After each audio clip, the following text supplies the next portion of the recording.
We've got a line of strong storms moving through. The most imminent threat at this time is going to be the strong, damaging wind gusts. We've got a pretty decent storm here. Lots of heavy rain and lightning being the main threats here. It's a gusty one, not quite severe, but still something that we're watching. Because we still anticipate several inches of snow to fall. You can see the snowbank behind me, pretty much almost as tall as I am. So we've got the plows going, we've got the shovels going. To say that it's been cold over the past day or so is an understatement. And just for perspective, this is where we started things off this morning with a temperature of -8 degrees in Rochester. Not only is that the coldest I think that we've been this year, but it tied the daily record low for the day. And the good news is the worst of the winds is now over, and you can see current wind gusts behind me. After seeing 60 to 70 mile per hour gusts, we have drastically dropped. It's not just the weather our own meteorologist Gregory is tracking for us. You've also got your eye on the big guy. Yes, he's been making his rounds all night tonight. We've got the latest check with our Santa Tracker 8.1. Right now, he is currently in Quebec, Canada, so he is zoning in on us here in the United States, and this guy is cruising. He's going at about 5.5 million miles per hour, way up in the sky. First, we've got a total lunar eclipse, and I think we've got a shot up that we can show you right now. The peak of the total lunar eclipse is happening right now, so you can just kind of barely see it there. The moon is almost covered up by the Earth's shadow, starting to turn a little bit of that reddish color. Right now, this is as good as it's going to get. The solar eclipse, the partial solar eclipse, is peaking at right about now or within the next minute or so. We've got tons of people now out here getting a look at this. We've got our cameras out with the special lenses. We've got our glasses. We've got tons of groups looking out here. Those winds are funneling right into places like right here locally, and which is why we're seeing issues like power outages and why the wind chills are becoming so dangerous even as we head into tomorrow. Technically, Arcade, you are in a severe thunderstorm warning, so now is the time to head inside. And right now I'm in Clifton Springs on West Main Street. Looking east, you can see a tree down, everything from small limbs to twigs, and this tree looks like it was definitely just kind of downed here in this person's yard. Luckily, it looks like nobody was hurt as a result. If you're not seeing the storms now, you are seeing the heat, as we've got temperatures in the upper 80s for Rochester,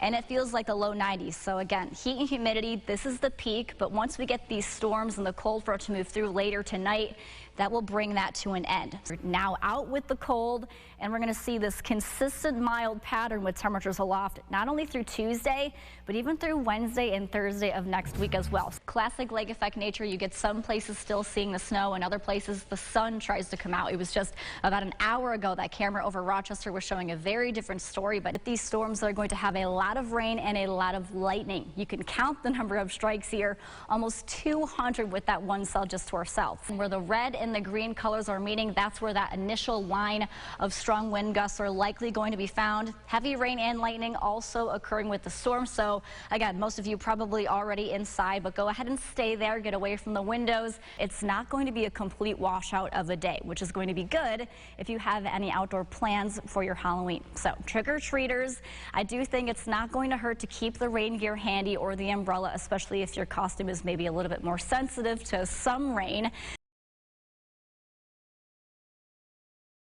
Here's meteorologist Gregory. Well, sometimes when space does cool things, we track more than just the weather around here. We've got a total lunar eclipse currently ongoing here over our western New York skies, and at this time right now, we should be seeing it really 20 minutes to about its peak. So it should be looking a little bit like this as the moon passes through the shadow of the Earth. So you should see at least half of it being covered up by the shadow. And eventually, by the time we get to about 11:30, so at the end of the newscast, you should see most of the moon, if not all of it, covered, and maybe even turning a dark, shadowy, red, coppery type of a color. So that will be the totality of the eclipse.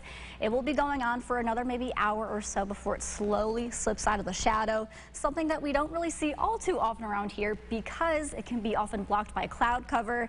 That's something that we are currently battling at the moment. Most of it, though, just looks like very thin, wispy cirrus clouds, but far western New York, you're kind of seeing that cloud cover already.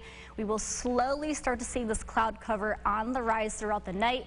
as we do track our next active system of weather into our work week. You can see we've got rain, some storms starting to fire over places like Detroit, over in Canada. We've got this low pressure system that will slowly slide into our region and I think give us a decent chance for a few even gusty, stronger storms with maybe even capable of some damaging wind gusts at times throughout the middle of the day tomorrow. So again, the threat really lies for everybody. The best chance though for any strong to severe storms I think is going to be right along Rochester in areas east towards the Finger Lakes. So again, gusty winds, we've got maybe small hail, and things like lightning are going to be those main threats along with the heavy rain too. So I think a lot of us will be finally getting in on some decent rainfall around here, something we haven't seen in a while. So off to school or work here tomorrow. You can see I think most of the morning should be good to go, but I would pack the rain gear as we do track some of those daytime showers and storms. So between about 5, 6 o'clock tomorrow should be okay, but once that system moves through, we're thinking about 10 a.m. to about 2 p.m. I think we've got that best chance for those heavy downpours and storms.